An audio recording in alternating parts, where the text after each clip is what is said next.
गढ़ चित्र शैली से संबंधित महत्वपूर्ण जो चित्रकार थे उनको हमने इस ट्रिक से पढ़ा। एक बार फिर मैं इसको रिपीट कर रहा हूं तो आप उसको ध्यान में रखना। देखिए, देखिएगा मैं इसको रिपीट कर रहा हूं, रिपीटेशन को देखिएगा।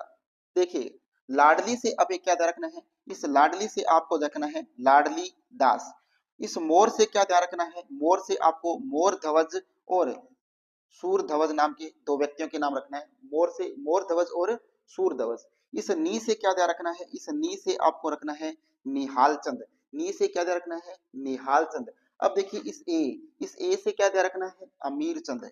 ए से क्या ध्यान रखना है, अमीर चंद। और इस सी से क्या ध्यान रखना है, छोटू राम ध्यान रखना है। ठीक है।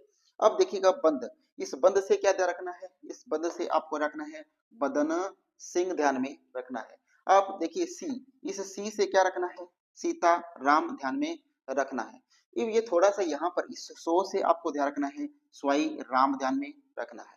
ओके।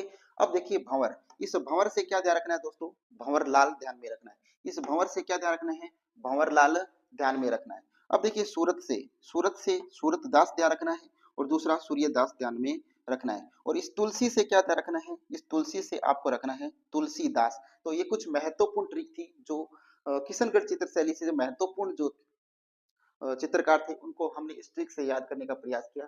और आशा करता हूँ कि ये ट्रिक आपको अच्छी लगी होगी। और जो टोटली जो चित्रकार हैं किशनगढ़ शैली के, वो हमने इस ट्रिक से पूरे यहाँ पर कर दिए। तो